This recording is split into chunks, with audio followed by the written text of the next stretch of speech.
Hello and welcome to the Bestseller Experiment, where we continue to discover what makes a bestseller and inspire you to start, finish, and publish your book.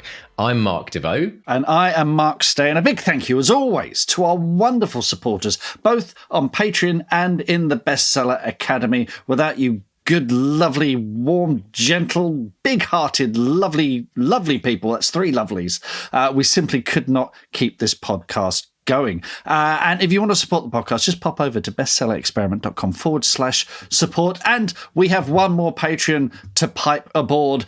Make room, ladies and gentlemen, for Tajay Maunez. Tajay, welcome aboard, and welcome. Join all the other delightful people over on Patreon, getting deep dives and extra stuff and all sorts of groovy, fun stuff. So do check it out. Brilliant stuff. And we are slightly biased, Mark, aren't we? But we do have the most awesome writing community in the world. Really, oh, it's scientifically official. Proven, Mr. D. I can prove it with an Etch-a-Sketch and Connect 4. It's very, very easily done. Simon Says told me so. So yeah, speak and spell. Yeah, I miss the Etch-a-Sketch. I haven't had one of those in ages, and I must admit, I was never.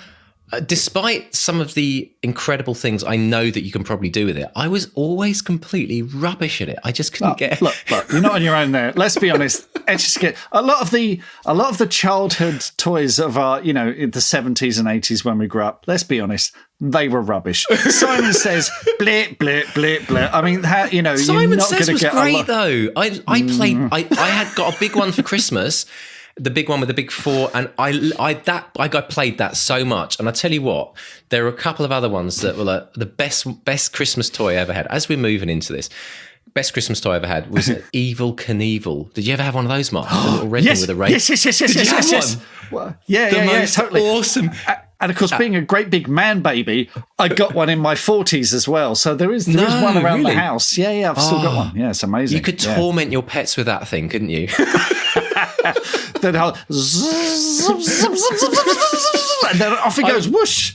I'm curious. I wish we did a podcast on like Christmas present nostalgias. We should maybe we'll just dedicate a whole Christmas episode to like toys that we got as kids, and somehow link it to writing. Like I'm sure mix in a few of our favourite kids' books. But I would love to do that because, oh man, the Argos catalogue. Or over here, it's the Sears catalogue. That's apparently the equivalent, right? Yeah. But yeah, oh my gosh, all kinds of stories. But Mark, how are you? Christmas toys aside, how are you this week? Are you well? I'm very good. Self-isolation is over. I'm out roaming the streets. With terrorising the neighbourhood. Exactly. I went to Wardstands Canterbury. I signed some books there, which was a lovely author moment, which was nice. So that was great. Although interestingly, my local Wardstands only got their stock today, like 2 weeks after publication. Well, obviously, there's probably been such a run on the books, right? I mean, they've probably been at the back of the queue. They've probably been stuck. They've probably been stuck on those crates coming from. You heard about those ships that are stuck as a supply. Your book could possibly be the reason of this worldwide economic slump. Yeah, it's all me. Partly because we've got a shortage of HGV drivers in the UK, and all the paper. I was talking to a friend of mine who works for a publisher, and there's no paper shortage, but all the paper's in the wrong place. And there is a cardboard shortage. So if you've got a hardcover coming out, so she was saying things like, if you want to get a book for Christmas, buy it now. Because if it goes into reprint, the reprints might not arrive till January. So in all seriousness, grab that book right now. Don't think twice about it. I mean, I don't need any persuasion. Don't we live in peculiar times, Mr. Stay? Like, as I step back and look at what's happening, I mean, I'm fascinated. I studied economics at university and got into the whole macro worldview of things and looking at all the supply chain issues right now. I mean, and inflation going up, and there's so many crazy things, and yet the pen still works, right? That is one of the beautiful things about writing, is like the pandemic, people kept writing. Do you like the segue there into that? Because you're probably thinking, where's he bloody going, macroeconomics? But it's, I think in this moment, it's a really important thing to be grateful for. That, I mean, there are many, many people as well, probably quite a few people who listen to this podcast, and our hearts are with you if you're one of these. But, your lives, your livelihoods, your businesses, they may be disrupted right now. And yet, the ink still keeps running. And so like all the way through the pandemic, all the craziness, the toilet roll dramas, and yet the pen kept running. And it's always an outlet. And even if the lights go out, folks, which I hope they don't, but if they do go out, the pen will we can still write books and pass our notepads to people. Right? I mean, I'm not trying to paint too bad a picture, but that's the point of writing. It's like being grateful for the fact that no matter what happens, we can still write about what happens and work through it in whatever ways we need to. So, yeah, I mean, writing's bloody awesome. It is, isn't it, really, when you step back and look at it? Well, you know what? I will need light because I'm writing now when it's dark in the morning, so I do need a light on. But yeah, I'm in an odd space at the moment because I've finished a book. I'm waiting for feedback from beta readers. So to keep myself busy, I've been working on a short story and getting really caught up in the research. It's a Woodville short story, which is going to go out to people on my newsletter, but it's set in 54 BC when Julius Caesar invaded Kent for the second time. Yeah, because it's blowing my mind that just reading up on the history, it's like, oh, that happened here. And it's blowing my mind that Julius Caesar might himself have traipsed through where our front room is at some point, with an elephant. Yeah. They had armoured elephants. So, yeah. It's amazing. I tell you what, I hope. Can you imagine if it was like Quantum Leap or something, and you're sitting there writing your short story, and you look out the window, and there's Julius Caesar on an elephant? Brilliant. Yeah. God, that's amazing. Yeah. I never knew that. Do you know, I had the same kind of experience, Mark. I used to live in Cambridge in England. Big shout out to everyone in Cambridge. Lived there for 15 years. And I must admit, one of my favourite things, Mark, was going into Cambridge City and, fighting off the tourists and the students on their crazy bikes. But I would disappear off down some side cobbled roads, and it was literally, and anyone who's been to Cambridge will know exactly what I'm talking about. If you haven't been, try it out.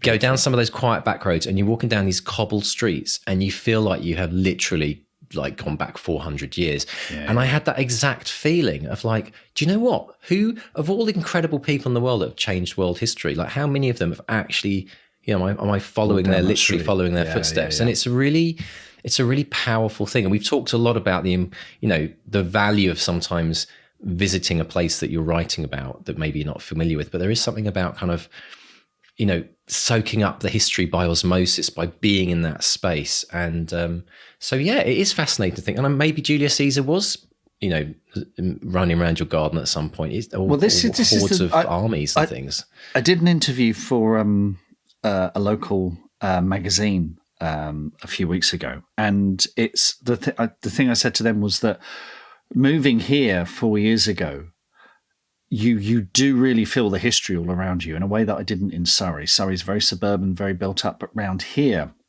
there are still pillboxes from the war. There's still remnants of the war all laying about here. And there's a Roman wall just up the road here. There's the Reculver Towers, It's just so inspiring just going for a walk around here. I'm very, very lucky, very, very lucky. It's definitely fires me up. We have an amazing interview for you today by someone who's come back. We keep getting a lot of return visitors. The return leg, the what happened next stories.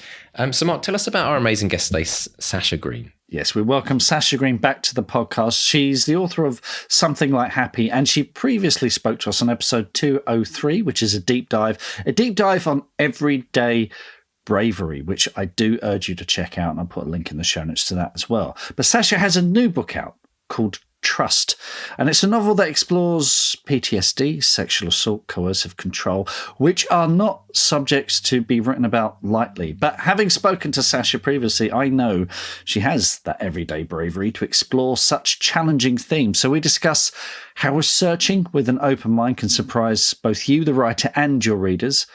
Just how much grief can you put your characters through before you lose the reader, and why Sasha has switched from traditional publishing to indie. Awesome stuff. Let's dive in and listen to the wonderful Sasha Greene talking with a Mr. Stay. Sasha Greene, welcome back to the Bestseller Experiment. How are you today? I'm very well, thank you. I'm very excited to be here. We're very excited to have you back. Now, listeners, long-term listeners will know that Sasha joined us before. She did a deep dive when her previous book, Something Like Happy, came out, and we were talking about everyday bravery. And that's a cracking episode. I'll put a link in the show notes. Do please do please dig that out. But Sasha has a new book, a brand new novel, Trust, which is a gorgeous, absolutely gorgeous cover. And the shoutline is, when someone else tells a different story, how can you be believed? Sasha, tell us about Trust and where it came from. It came from, I read an article back in 2013 about the prevalence of sexual harassment in the workplace, and sort of started thinking about that. And then obviously all the Me Too stuff came out not long after that. And it actually, I was hoping that these sort of stories would be redundant, but I think recent events have shown that they're just as needed as ever. But it explores this issue that a lot of people discuss, that when someone can show two different faces to two different people, and when you've got this issue of trust, who are you going to believe, if you've got two people that you love? So yeah, that's quite a key theme in the book. And you're covering subjects like PTSD. There's a soldier in the book. There's sexual assault. There's coercive control. Any one of these on their own, I think, would be a challenge for any writer. Here you're dealing with a trio of them at the very least. What sort of due diligence do you do as an author when looking into subjects like these? I think, first of all, loads of research. Read lots of research about stuff and, news articles, talked to a lot of people who'd had these kind of experiences. And it's quite easy to find them, unfortunately, because there are so many people who've experienced it. So yeah, I think, first of all, lots of research. And then also, from a professional point of view, sensitivity readers are very important. I had a couple in the book for mental health and also some of the other issues in the book. You say they're easy to find, which is sadly probably very, very true. But how do you get someone to talk about something like that in a way? Because the book's called Trust, and as an author, you don't. Well, as someone who may have been through something terrible like this, you need to reassure them that they're not necessarily going to be exploited in any way. How do you earn their trust? How do you get someone to open up about such life-changing topics? I've benefited from the fact there's a lot of people who post stuff about their experiences on the internet. So that's very easy to tap into, and a lot of them are, once they know that you're coming at it from a sensitive point of view and not a sort of exploitative point of view, they are quite willing to talk. And then also, unfortunately, friends, colleagues, there's been people, I do try and be there for people. So, there's been people I've known in my own life that have had those kind of experiences, unfortunately, as well. So just in terms of casual conversations about what's been going on and that kind of stuff, that's also. But then, yeah, like you say, it's. I've been quite careful that, then you're like, well, if you put it into a book, will they recognise themselves in there? And I've been very careful that the story in the book, it's an amalgam of sort of generic experiences. I didn't want anyone to sort of look at that book and say, yes, that's my story. Although I would hope that because it is quite widespread and because so many people have been through these things, that they will see something of themselves in that book. They will identify with that character, or they will have a friend who they know will identify with that character, because it's one of these stories that we don't talk about enough, and that's really why I wanted to publish the book, because having somebody who's it's a quite oft sort of cited, especially in romance. People say, oh well, romance readers don't want trauma in their books. I'm like, yeah, that's probably true for the majority of romance readers, because it is escapism. But then if we don't actually tell these stories, it's sort of like saying, well, are these people not worthy of love if they don't find their way into romance novels? So yeah, there's also these kind of things as well, these sort of issues. So yeah, it is a bit of a minefield, and I hope that it's one that I've managed to navigate in a reasonable way. But only the readers will be a judge of that, I guess. Were there any big surprises? I mean, this is one of the things I find when doing any kind of research or interviewing people or talking to, editors and readers and sensitivity readers. Was there anything that genuinely made you think, oh, okay, this could change the course of the story, or this is something I hadn't considered? I'm just trying to think. I think it's sort of, like how much. Well, I mean, obviously, I don't want to give too many spoilers away for the book, but there's a big plot twist in the middle, and things don't go too well for the two main characters, and there is a bit of betrayal going on, and then it's like, well, finding that level of how much are people willing to forgive, how much is acceptable for people to actually, to have this character go through. And I think I found it's possible to take providing you have believable characters, it's possible to take your characters through quite some depths of despair, and your readers will still come with you. But then if you haven't got them, if they're not sort of with you on that journey, then they won't actually, they'll be like, oh, this isn't realistic, or, so I think that was sort of a surprise, like finding out exactly how much you can take your characters through before people give up on them. This is one of the rewarding things of being a writer, is if you go in with an open mind, particularly with subjects like this, which can be really, really difficult to imagine, if someone's gone through this. If you go in with an open mind, you can be completely surprised by the experiences of others, and that can really inform your writing, can't it? Yeah, and I think also, one of the things that it surprised me at first when I started doing research into mental health, because obviously that's also a big theme in my previous book, Something Like Happy.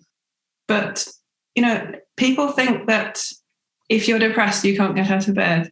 If you've been through all this stuff, you're going to be sort of shaking in a corner. And I think that was one of the things that really, was surprising for me. And I think is still surprising for a lot of people. There are people walking around living what seem like perfectly normal lives, but dealing with all this stuff underneath, and that's what I want to do with my characters. They are, they've got jobs, they're walking around, they're on the surface, they seem just like, people who have their stuff together, but underneath they're dealing with all this stuff. And that's a very realistic thing. But it was also very surprising for me when I first started doing my research. Your previous book was traditionally published. This time round, you've gone indie. Why did you make that particular choice with Trust? I think basically, it's fascinating sort of talking to people about publishing and querying books and pitching, and a lot of people think that when you've got a book and then you send it off to publishers, it's almost like offering up your book baby on the altar of publishing sacrifice, But in a way, it's not. It's a, you've got a product and you're pitching that product to someone, and it's about deciding like who's the best person to take this forward. It's a bit like, do you actually get someone to invest in your idea, or do you start up your own business? And I thought a lot, I was getting a lot of reactions from people. Oh, I love this story, editors and agents. I love this story, but I don't think we've got a market for it, because every publisher has their own market. And, and I was just like, well, if you love it, but your market's not right, maybe I need to pitch to another market. And it was sort of like, well, there's always small indie presses that do a bit more niche stuff. But then for me, it came down to who is the best person to advocate for this book and decide how it goes forward. And I wanted to go and do with this because it gave me total control over what, where it went. And because there were quite a few people who were like, oh, I love your writing, but can you just change this? And I was like, well, no, because then it will be a different story. Like that's a perfectly writable story. That would be something, but actually I want this story to be like this, and because it's very important for me that it is like this. So that was the main reason, because, and it also helped having been traditionally published, because I going through that process once, I had some confidence in what the standard should be like. Once you've been through that once, you know what's involved, what sort of, and it gave me the confidence to say, well, if this book is as good or better than the one I've done before, then I can have confidence that I've got a good product. I was starting out publishing my first book. I had no idea, it was a total mystery. So it's been great to go through that process once with a book being traditionally published, seeing what goes into the process. And then I could then use those lessons to actually go and hire my own editors and sensitivity readers and all the things that needed doing with the confidence. Yes, I know what a good product should be like. It's what were the big surprises in the process? So you said you talked about hiring editors and sensitivity readers. Had you done any kind of self-publishing before, or was it all completely new to you?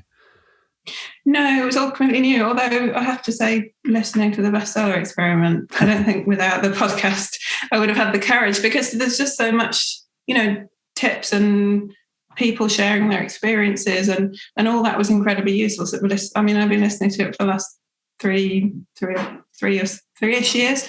Don't worry, there's therapy available. Picking up that information on a weekly basis, it's been incredibly useful, because it also, it's a bit like when you listen to people saying, oh, well, I've done it and this is how I've done it.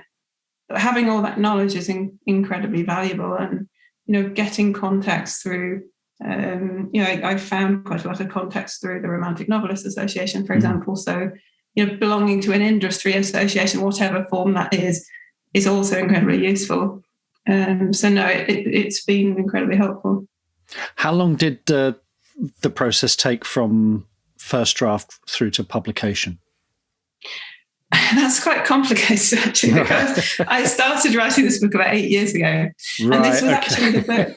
This was actually the book that got me my first publishing deal, because my editor at One More Chapter, she wrote back to me once I'd subbed it to say, I love your writing, but I don't think I can publish this book. Can you write me another one?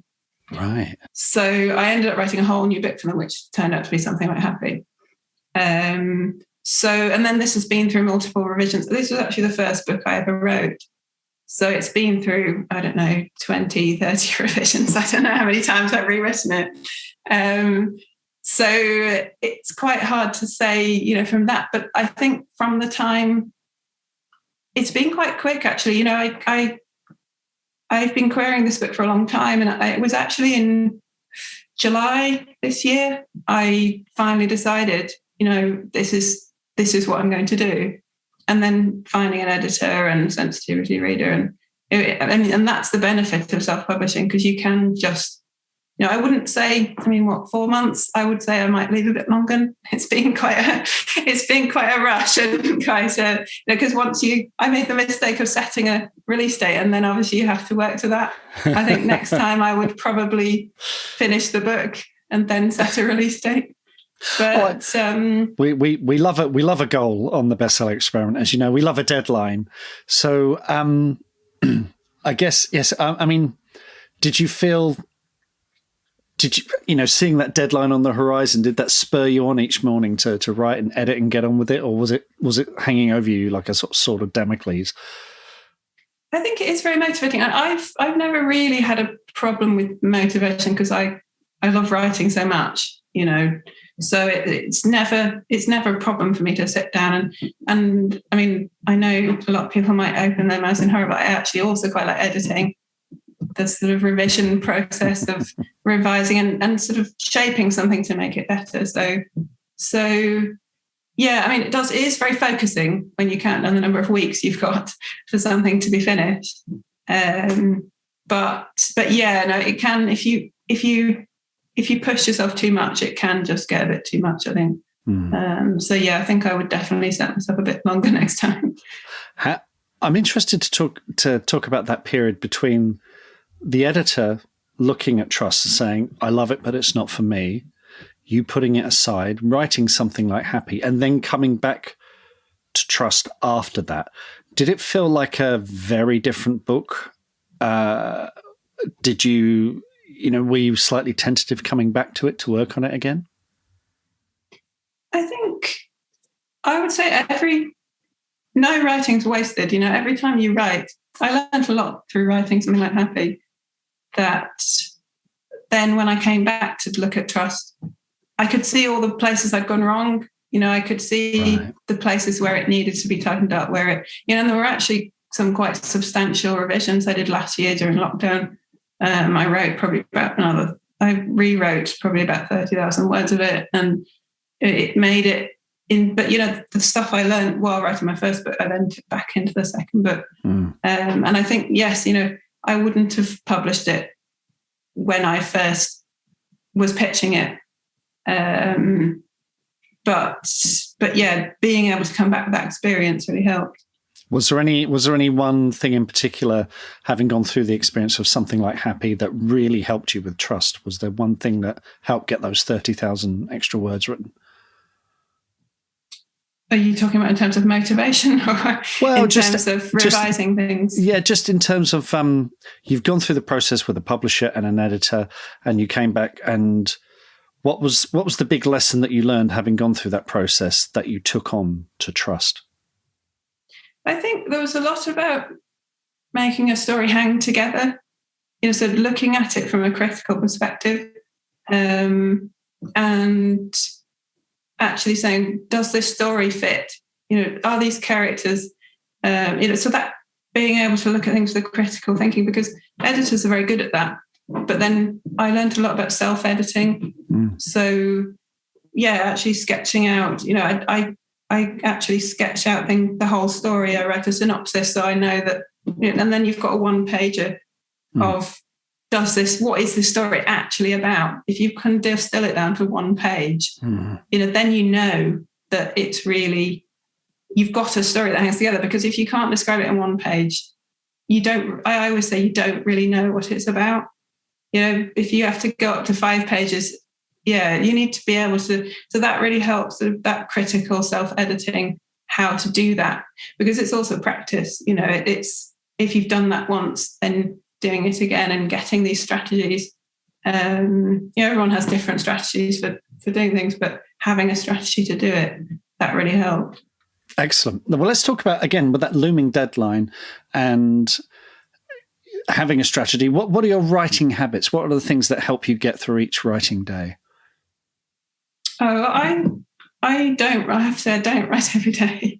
I tried it, I think it's always good to try different habits, but because I work at a computer, by the time I finish after 8 hours of work, I just can't look at a screen. So I have Mondays off. I only work 4 days a week. So Monday is my writing day. Right. And I will really sit down like it's a job. If I can work 8 hours all the other days, I can work 8 hours on my writing, right. And so that will be the day when I actually sit down to the computer. But then during the week, I'm sort of thinking about stuff, and I might make odd bits of notes, and I actually found that works really well for me, because things percolate during the week. And then I find when I sit down on Monday, I don't think I've ever had writer's block. Right. Because I've been thinking about stuff so much during the week. So I found that works really well for me. Do you do that thing of sending yourself messages or jotting things down, or do you trust your brain, which I can't do? I certainly can't trust my brain. So are you able to sort of keep it all up there, or do you write things down throughout the week? No, I definitely write things down. My brain's like a sieve. And it's also annoying, because I'll have something an idea late at night, and yes, I'll be like, I'm so tired, I can't be bothered to write it, and then it'll be gone in the morning. So I've learned now to always keep a notepad handy to write things down. But yeah, I do find it's interesting. I can see my subconscious thinking about stuff when I'm not even aware I'm thinking about stuff, and ideas will just kind of pop up. Brilliant stuff. Well, we're recording this on a Monday, so I know I'm eating into your writing day. So let's wrap things up. But I'd love to know what's coming next, Sasha. What's the next thing for you? Will you go down the traditional route again, or will you go down the indie route? What's coming on the horizon for you? I think I got another book planned. I've almost finished it. I'm just revising a decent first draft, and that should hopefully be out next year. I think after that, it's going to be a bit of an experiment, because obviously I can't keep funding. Depends on how the books do, and I can't keep funding self-publishing forever. But so yeah, it will depend very much on how Trust does with the book, and so I'm just playing things by ear at the moment. But I think I've definitely got another book, and then I've got a top secret thing hopefully for 2023, which I'm very excited about, but I don't want to tell anyone because I'm sitting on it for a while. So I don't know. That could be again either self-published or it's something I could definitely pitch to an agent. So we'll just see. I'm playing by ear, really. Oh, we love top secret things. Wonderful stuff. Keeps us on tenterhooks. Sasha, thank you so much for talking to us today. Wishing you every luck with Trust, which is out today, folks. So grab your copy now, and hope to speak to you again soon. Thank you very much for having me. What are your writing dreams? Finishing that book, quitting the day job, becoming a best-selling author?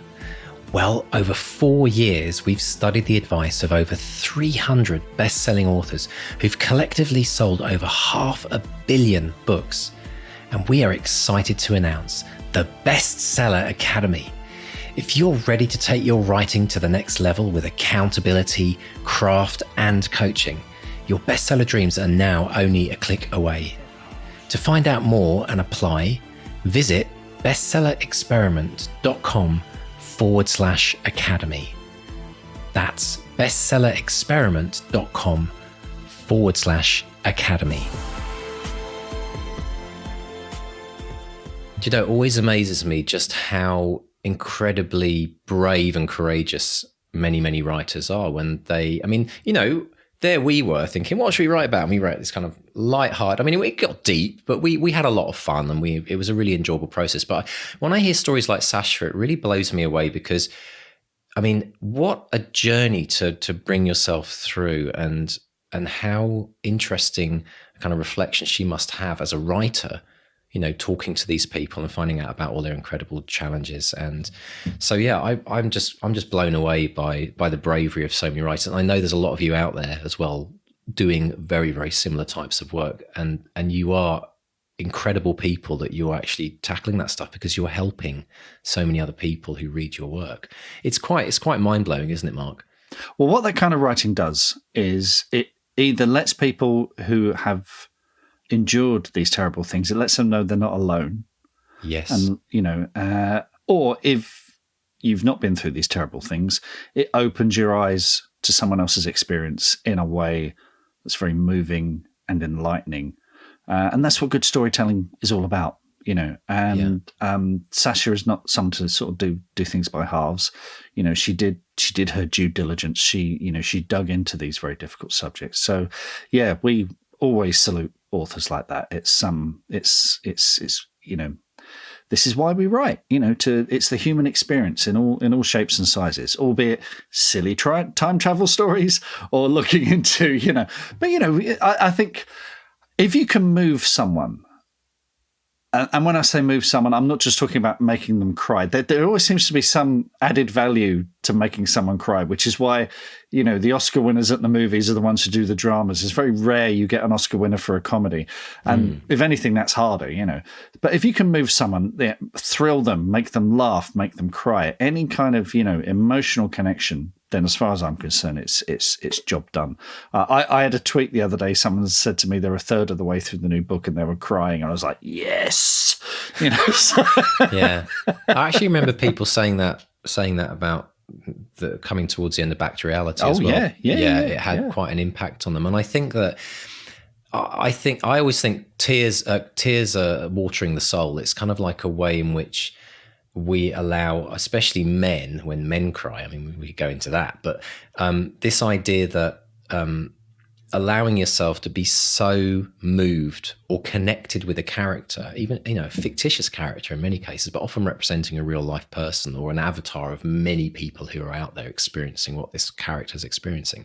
But having that connection that you can move someone where they need to express their sadness or joy, in tears is like you say, it's probably one of the most incredible things, because when we've always talked about this idea of a powerful, impactful story as something that moves people. And I always talk about this motion. Right? Emotion. It's about motion, moving people emotionally. And really, I think you're absolutely right, Mark. I think not that we as authors go out of our way to try and make our readers cry all the time. I mean, first of all, if you're reading the paperback, it would ruin the book. But I think it's an incredible, it's an incredible thing as an author to actually hear that you've moved someone to tears. And it's also, I think, a very important validation as a writer that you have the power in your words to move someone to that place. So, but I think as well, I think that for me, the big kind of takeaway is this idea, like you say, Mark, of people who maybe are currently experiencing something that character is going through. Because when people are in the real pit of despair in their life, they do feel this incredible, intense loneliness. And to be able to read about someone and just be able to relate in any way to their story can give you hope. It can give you strength. And like you say, it can tell you that you're not alone. So I want to say to anyone out there right now listening to this, and we've had some incredible stories of people who have used this podcast to get through hard times. But if you are listening to us and we are your kind of community, we're helping you through those kind of dark days. I want you to know that I want to give you my favorite quote. I shared this week actually with somebody who wrote to me about this. It was funny how it all ties in. But my favorite quote in the world that I always live by is, "Behind the clouds, the sun is always shining." So behind the clouds, the sun is always shining. So what we sometimes see in our life are these dark, sometimes really dark skies, and there's no sun anywhere, and everything feels horrible and depressed and awful.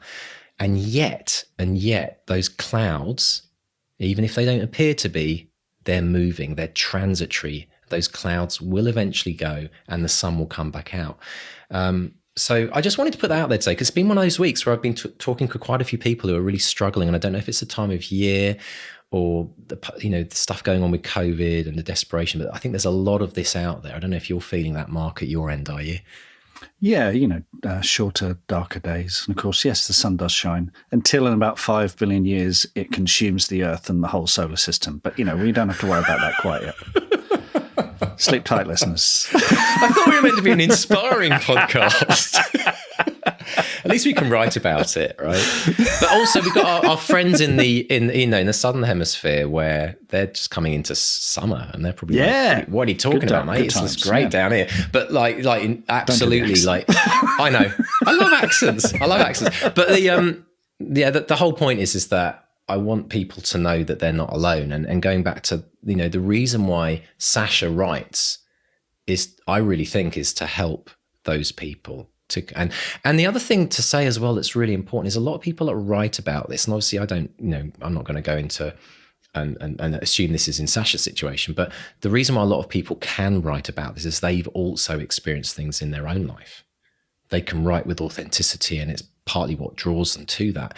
And so for writers who are going through difficult times right now, coming out of those depressions, anxieties, challenges, bankruptcies, whatever it might be for you right now, I want you to know that you will prove to yourself that you are stronger than you will ever know by being able to pull yourself out of the pit of where you are right now. And more importantly, as importantly, I should say, as you have the strength to come out of that valley of despair and darkness, you are going to be able to help other people because of what you've managed to do to get yourself out of it. You build muscles when you have to pull yourself out of a hole, and you will be able to help other people. Now, you might help people directly in the future and say to them, I know exactly what you're like. I was in, incredible depression in my, 20s or whatever.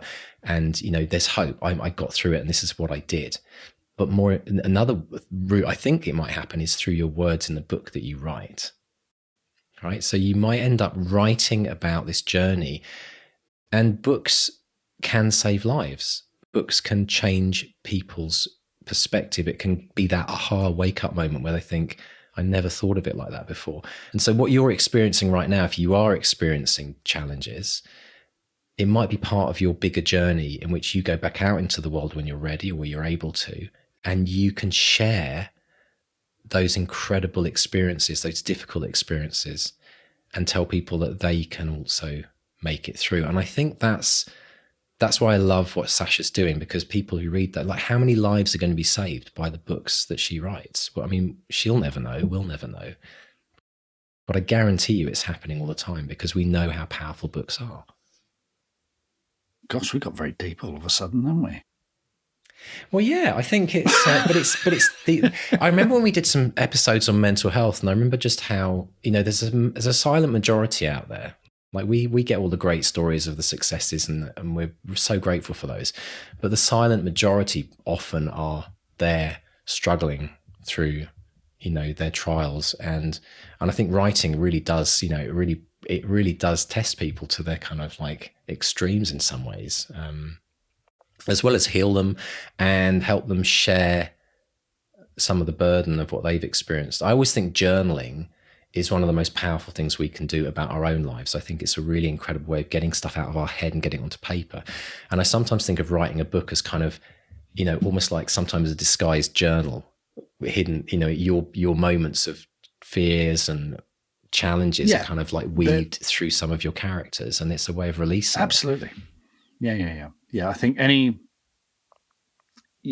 you're always putting your head over the parapet with any kind of fiction. If you put your heart and soul into it, I think people know it. And again, that applies as much to fantastical works and comedy works and romantic works, no matter how light and fluffy they are. I think you're still putting yourself into it, and people know, the readers know when it's real, and they know when it's put on. And I think being real about, again, that's why Sasha does that research and sensitivity readers and due diligence and that kind of thing. People know when it's being faked. Yeah, it's about being authentic, isn't it? And the thing I love about fiction in particular is that it'd be very hard for some people to kind of write a life story or a challenge that they had and like speak in the first person of their direct experiences. And there are plenty of books out there that do that. But I think for a lot of people, that's just not something they want to kind of like lay out onto the table. But by being able to kind of using characters and different flaws in characters to kind of represent some of our own personal flaws, because we all have them. I think it's a very powerful way of doing that. But one other thing, Mark, that I found fantastic was Sasha's attitude towards Mondays. The fact that she takes Monday off. I mean, she says, I take each Monday off, but doesn't really, because what she said was brilliant. She said, I'm working Tuesday to Friday, full working days, 8-hour days. And so she treats her Monday as a working day as a writer. Yeah. I think that's such a powerful way to look at your writing, isn't it? Yeah, if you're lucky to have that extra day in the week. If you're not, though, then it's the night job. I mean, we had, I think it was Katie Khan a couple of weeks ago saying that, she had the day job and the night job. And I know that can feel a bit overwhelming. If you're thinking, blimey, I'll give everything I've got to the day job. How can I find extra time? But then It is a job. We've heard this again and again from the very. I mean, I remember the Mark Huckabee, Nick Ostler episode, which was very early on in the podcast, where they said it's a job. You have to sit down and get on with it. And it's. I think if you have that attitude and get your head down and get the words down, then I think perseverance counts for a lot, but having that professional attitude. And you just look at what happened with Sasha's book. What's fascinating is that Trust was the book that got her an editing deal. It wasn't published by that editor. Something Like Happy was the book that was published. But it got her foot in the door. And I think one of the things that's very difficult for writers when they're starting out is understanding that the blood, sweat, and tears that you do put into this book here might not be the one that gets out into the world. It might be the next one, or the one after that, or the one after that. I mean, it's not uncommon for authors to write 5, 6, 7 books before they're published, which is really difficult to hear. But that perseverance counts for an awful lot. So, you've just got to keep on writing. You've just got to keep going. In fact, weirdly enough, just this morning I was going through files, and there's a book I wrote just a few years ago, no one's interested. And there's me looking at thinking, all of those mornings sitting down writing, but I learned so much doing that book. And there's also a part of me thinking, you know what, I could self-publish it. I don't know when, but there is always that option, which Sasha has done here. It's, she was told by publishers and editors that they loved the book, but they didn't think they could sell it. So she's put it out there herself because it's so important to her. The themes and ideas in this are clearly so important to her that she wants to get it out there. And now it is, and now the whole world can enjoy it. So, it's the opportunities are there. But treating it like a job, treating it like a profession, it's that interesting balance, which I think Sasha has, in that she can take the deeply personal, but then she did refer to it as a product. She can put that kind of marketing professional hat on, and think of it in that way. So it's I don't think anyone's going to pretend that it's easy. You do have to show up every day, or pretty much every day, and it can take years. If I had a magic wand right now, I wish I could wave it and show every single listener of the Bestseller Experiment their journey, their life, and how it all pans out. So they go, oh, bloody hell, really? So that first book I wrote was just just me learning something I needed to learn in order to write that amazing second book or fifth book or whatever it might be. And the thing is because we're this side of that journey, we never know. We never know how our story is going to pan out. But so many examples of that we've heard over the years, Mark. I mean, a classic one was Joan Harris, where she talked about, she found her voice in her third book. Chocolat happened to then be hugely successful and million seller, but it took her those two other books. And I know that without those two other books, she would never have written Chocolat. Probably similar with you, Mark. That book that you wrote is now part of your personal writing journey. And you might not have a 3-book deal with Simon & Schuster if it wasn't for that book, because it played a role. No question. Right. Yeah. I mean, there's weirdly as well, there's a script that I've been working on for about 12 or 13 years. Been banging my head against the script for all that time. Not quite right. And just this week, we've got not one but 2 producers interested in it. Brilliant. It's these things, they don't go away, It's interesting, isn't it? I've got a very bizarre, similar story, but in the music world, where we'd recorded this track called was it? Which one was it now? I have to remember now. There's too many of them. But we recorded this track, and there was something that just wasn't clicking about it for the first album. We just couldn't work out. It was something that both me and Ian, who I write with, it was like we just couldn't work it out. And in the end, it didn't make the cut of the first album. And then but that there's something special about something that you've written or created, because you keep coming back to it, and you keep looking at it in a different angle and think, what's wrong with this? Why can't? And is it just like an angle that you're looking at, and you turned it slightly? And we eventually worked out what was bugging us, and it's that we couldn't actually hear the lyric properly in the chorus. Something really basic. We're just like, what is that? What's that lyric? We can't even wait. It sounds like. So we got it re-recorded. We had the vocalist come back in, and we re-recorded it, and it just worked. And we stuck that track out there on the second album with, I was just really happy just to get it out there, because I thought it's just sitting on a hard drive and I love this song. And it was that track that ending up on a Brazilian TV show as a theme to 30 million people a night, and ended up getting me my Warner publishing deal. Wow. So and if we hadn't have gone back to that one track and fixed it or worked out what was wrong with it, none of that would have happened. None of it would have happened. And so you just don't know, folks. You can't say, just because someone's turned your book down or this book doesn't feel right, there's a reason why that book or that piece of writing exists in your life right now.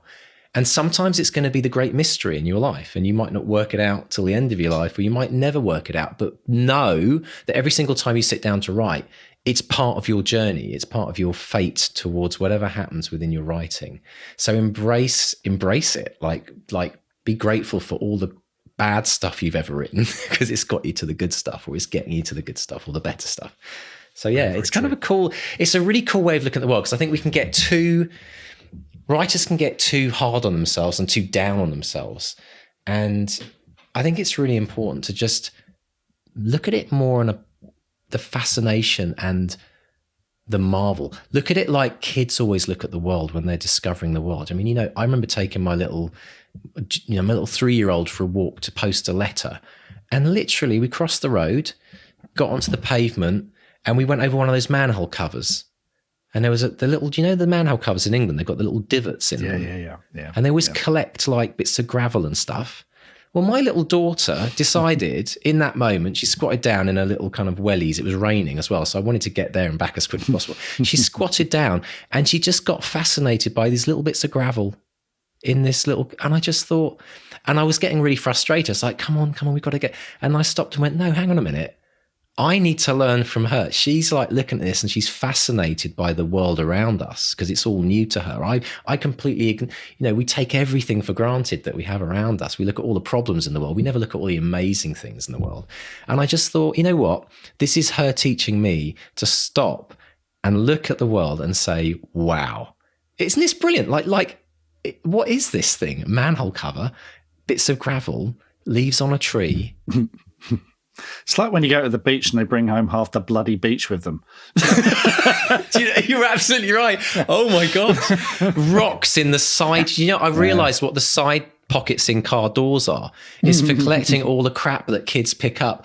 I'm not kidding you. The other day I was going through I think doing some stuff, and I found like an old school bag of my daughter's from about 2 years ago. There were like electronic, she must have found some smashed up iPhone somewhere. There were bits of electronic circuitry. I'm like, what is this? Bits and pieces. But we all did it. It's part of our fascination. We were going to build a rocket ship with it one day, weren't we? Never quite panned out. But I feel for all the young parents. It's a bit sticky back plastic. Yeah, I don't miss those days of wondering what to do with that shell collection, the third shell collection from the beach in the bucket in the garage that sat there for 4 years. Right, brilliant stuff. But Mark, we've got some really fun stuff to talk about as well, haven't we? Because we have another spotlight. This is a new feature that we have for members of the Academy that we are shining a light on, people that we're looking at in the Bestseller Academy and going, wow, there is some amazing things happening. And this week, we have an amazing spotlight by Denise Mcgohan, and she's writing her debut novel in the Academy, isn't she, Mark? Yeah. I've been lucky enough to have a one-to-one with Denise on the Academy, and I've looked at part of her book, and she's a terrific writer. She's really, really good. Denise says, I'm a reader. That sums me up. I now consider myself a writer, thanks to the Academy. Writing is my happiest place to be. Before the Academy, I was never quite sure what to do with the output. I wrote my first novel, 7 pages long, and a Little Nose the Caveman fan fiction when I was 8. I've written journals since I was 14. I have countless notebooks, back of fag, baguettes, etc., full of hastily scribbled vignettes and sketches. My genre is contemporary women's fiction. I wrote the ghosts of 3 half novels before the Academy helped me finish my 4th. My first complete precious novel is called Alice Larson, and here's the blurb. So, 50-year-old dreamer Alice has been living on autopilot for decades. Her best friend calls it hiding in plain sight. When her husband Jack finally walks out on her, Alice is devastated. Determined to win him back, she embarks on a project to reinvent herself and finds inspiration from the unlikeliest of places. She turns to those goddesses of the silver screen, Garbo, Gardner, and Bergman, who materialize as figments of her overactive imagination. Through their guidance, Alice discovers that life has a funny way of showing us the person we were meant to be. Denise goes on, she said, it's about how a woman finds herself and creates a handmade life that makes her happy. This is a topic that fascinates me. I'm always rolling it around like a smooth pebble in my pocket. I'm currently writing a non-fiction book called Anthology about what makes for an abundant life after 50.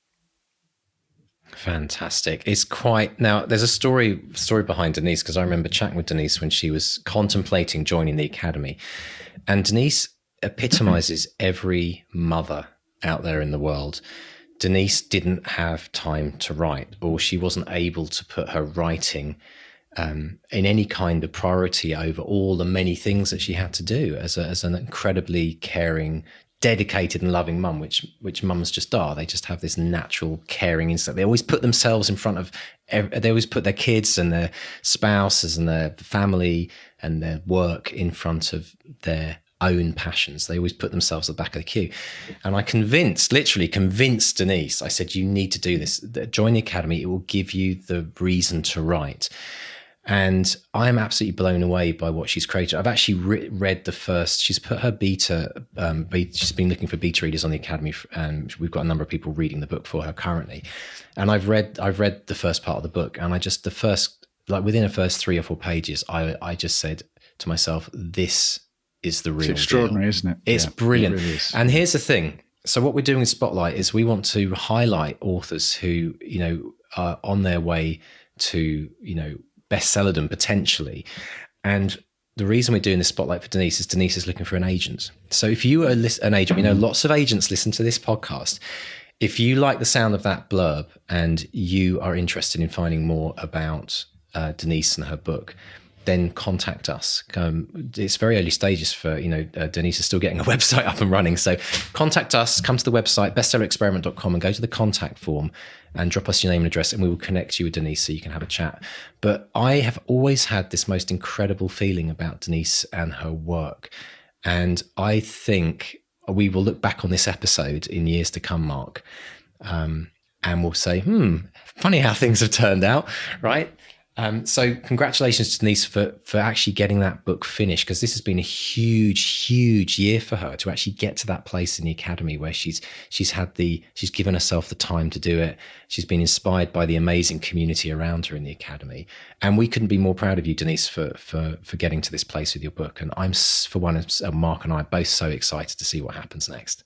Absolutely, absolutely. Denise goes on, she says, my favourite writers are Dickens, Anne Patchett, Alice Munro, Jeanette Winterson, Kate Grenville, John Irving, Nora Ephron, and Theodore Zeldin, though not necessarily in that order.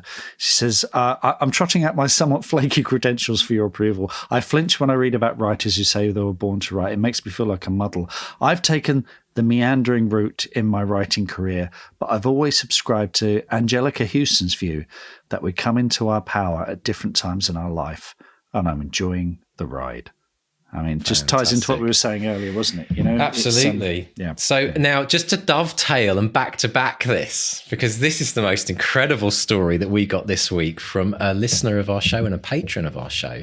So, Mark, let's just tell the world another incredible bestseller experiment story that we heard about this week. We got a lovely email from Lizzie Pook.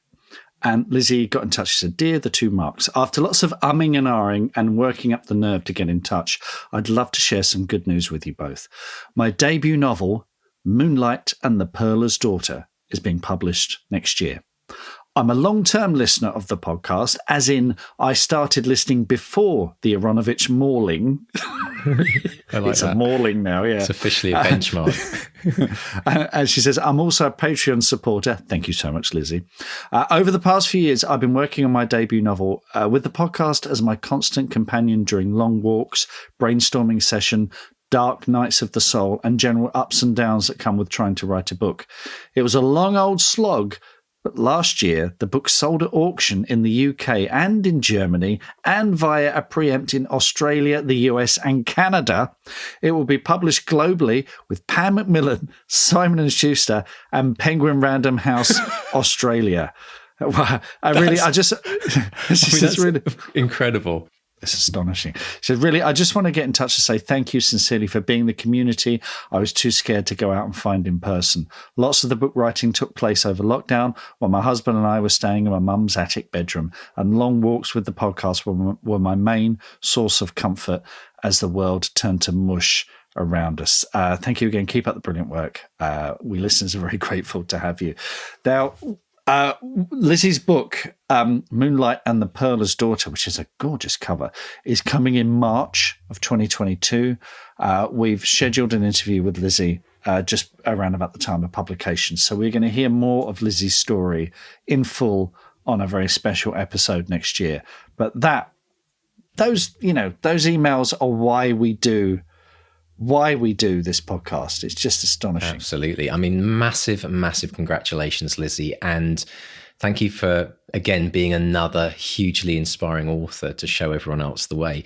And I actually went to the official press release, Mark, about her book. And it says, just to kind of like go a bit deeper on this, she said, Beverly Cousins at Penguin Random House Australia acquired ANZ rights, that's Australia, New Zealand, in a 6-figure preempt. So that's just Australia, New Zealand, and joint North American rights for Simon & Schuster, respectively, in another 6-figure deal. And then it talks about Germany. Have already been German deals been sold to Penguin Random House in another deal.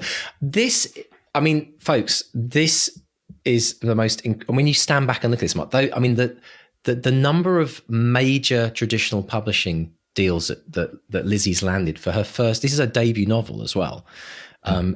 Utterly mind-blowing. So, folks, you've heard it first. Remember the name Lizzie Pook. You will be going to be interviewing her in the new year. She's a long-term listener to the podcast, and we can't wait for one to find out more about her journey and to inspire you further. But this is the other reason we do what we do, because this happens. And you can always keep the dream alive when you hear of these stories. So congratulations, Lizzie. And thank you so much for reaching out and telling us your story.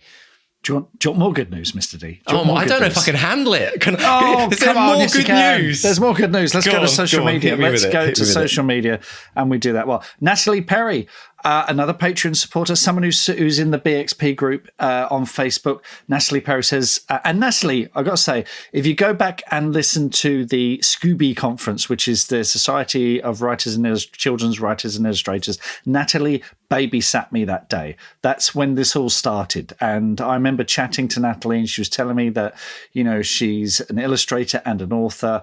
And again, it was just a dream, just one of these things. It might happen one day. Well, Natalie got in touch. She said, I got longlisted for the amazing Society of Children's Book Writers and Illustrators Undiscovered Voices competition. I'm so excited, and just being longlisted is an honor and a great opportunity. I've already had some industry interest from the competition, so I'm super happy. Huge thank you to the Bestseller Experiment for all the knowledge you put out there, the encouragement, motivation, and support. It really helps me with my writing. So, Natalie, absolutely over the moon for you. That's brilliant, Natalie. News. Such wonderful news. And then on Twitter, Jackie Dispenza, who is at Jackie, and that's JACQUIE Dispenza. She got in touch. She's got a book coming out. And Jackie, she says, I did a thing. It took longer than I planned, but my 200 words a day habit really paid off. And my book is going through one last round of editing before going out into the world. And she was just sharing cover ideas. The book is called The Shadow Dreams. It's a paranormal thriller, and it's about a 16-year-old who has psychic dreams and has to prevent a murder. And it looks absolutely amazing. So Jackie, huge congratulations on that, and let us know when it's out and published, and we'll give it a bang the drum again. Fantastic, Jackie. That's great. I tell you what, Mark, I mean, it just blows me away, all this good news. It just seems to be building every single week. You got more? I've got more. Come on, then, keep it coming. Our old friend Pernilla Hughes, again, another Bestseller Experiment supporter and, author, who, and again, one of those listeners who, listened to the podcast, got published. Well, she's got a new deal. She's got another new deal. So she's got a new book coming out called 10 Years, which has been pitched as P.S. I Love You meets Sally Thorne's The Hating Game. And she's not only sold the rights in the UK, but she sold the rights in Germany as well. And she says there was a bidding war between two German publishers, and the winners were DTV, who, funnily enough, are the publishers of my old A-level German dictionary. Surely this must be fate. Oh, what a brilliant connection. Who knew, right? Who but knew? Yeah, this was it was announced at the Frankfurt Book Fair in October. Wow. It's been in the bookseller. So huge congratulations on that, Pernilla. So yeah, that's fantastic. Brilliant. And our old friend Mark Hood, we had him on the Academy All-Stars episode recently talking about his incredible writing streak. He hit 700 days the other day. So I think he's on 701 or 702. Just astonishing. Do check out our Academy All-Stars episode with Mark Hood. We've had such great feedback about that. Absolutely brilliant. And if you would like to be sprinkled with the fairy dust, I was going to say, because all of these people that you're talking, Mark, they all seem to be supporters of the podcast. So if maybe that's the connection. Should we not be like saying that actually there seems to be a link? So if you want to support the podcast, like all these amazing people we're talking about, we haven't mentioned the URL yet to all our new listeners. It's simply bestsellerexperiment.com/support. And just at the other end of the thing, had a lovely tweet from Matt, who is at Matt the Nov on Twitter. He says, for anyone attempting this NaNoWriMo malarkey, I think the 200 words a day approach is ultimately a far more likely route to completing that first novel, but best of British, whatever you decide. So yes, thanks for that, Matt. That's, Jackie, she told us the 200 words a day thing helped. Pernilla, when I was following up, I said to Pernilla, can we mention this in the podcast? And she was like, yeah, and the 200 word day thing helped her as well. Oh, fantastic. It works. It really, really works. Slow and steady wins the race, right? But, if you can do NaNoWriMo and the 200 word challenge, then that's like superhuman. Brilliant. But don't burn yourself out, folks. That's all I'll say. If you're doing NaNoWriMo, stick with it if you can. But 200 word challenge is always there as well. If you want to just, reduce that daily count and do it over a year rather than in a month, which is, works for some people. And I'm really glad to hear that a lot of people are still using it, on a regular basis. And it's resulting in these books getting published as well. And these book deals happening as well, which is fantastic stuff. Wow. Well, congratulations to everyone out there. And if you have any incredible news, like the news that we've talked about today, and you've been hiding your light under a bushel, come and tell us. We want to hear these stories because we love a good success story. We love a good kind of, I was down and out, and then this happened, heard someone on the podcast, it changed my life. Let us know, because we want to tell the world. And if you don't want us to tell the world, we get that. Just let us know in the email. Don't read this out on air. You can still let me and Mark know, and we will try to respond to you as we do with every email that we get. So thank you to everyone who spent the time to write, and document what's happening in their life, because it's so much fun running alongside you all. And so Mr. Stay, you must have as always, a very busy week coming up, no doubt. Do we dare talk about who we're going to have next on the show, because we haven't recorded it yet? Do we dare? Come on, let's just be bold and just make an apology if it doesn't happen. But go on, give them a little preview. For all these people that have stayed with us right to the end of this podcast, all the other people who've disappeared off. Yeah, this is their treat. This is your little treat. Returning guest, the one, the only, the legendary Mr. Michael Connolly is coming on the show. And not just 10 minutes in the back of a car between interviews. This is, this is proper. We're gonna proper stuff. And Mr. D will be joining me, and we'll all be chatting together. And if you are a Patreon and if you are a member of the Academy, we've put word out, said send us your questions. So it's one of those little perks you get. You get to ask the big guests the special questions that you've always wanted to ask. So Absolutely. So join us next week for that. Absolutely brilliant. Fantastic. And thank you for staying to the end of the podcast. And it's just our little secret, so don't tell anyone else. Well, yeah, you can let them know. But I'd also like to remind everyone as well, if you are interested in starting the beginning of 2022 as the best year of your writing life yet, then come and join us at the Academy. The doors are now open. You've got until mid-December to get in under the early bird entry. So get your applications in mid-December, and come with Mark and I on this journey where we will kind of inspire you, guide you, and the whole Academy will inspire and guide you and help you get that book written. And not just that book, but the best book you've ever written. We can't guarantee that, obviously, but I'd say generally that's kind of what's happening. Because it's about finding that community to help you through the trials and the struggles and the highs and the lows. So come and celebrate with us this incredible journey of writing, which is really what this is all about. So get your applications in. It's bestseller. It's academy.bestsellerexperiment.com. So that's academy.bestsellerexperiment.com. And Mark, if people want to get hold of us, drop us email or say hi on socials. Yeah, go to bestsellerexperiment.com. There's a contact tab there. Or find us on Facebook, Bestseller Experiment. Twitter and Instagram, we're at BestsellerXP. And as always, please leave a rating on your podcast catcher of choice. Those ratings make all the difference. They make us visible to other writers who, again, might be a bestseller out there. A thank you as always to our editors, Dave and JD. Excellent. And thank you to all of you for listening. It's been a long one today. I'm just looking at the clock there. Bloody hell. But thank you for joining us, and we're glad to be a part of your life in whatever context: washing up, running kids to school, gardening, or just having a break and giving yourself a little bit of time off to get re-inspired with your writing. And on that note, it's a goodbye from Mark 1. And a goodbye from Mark 2. Goodbye.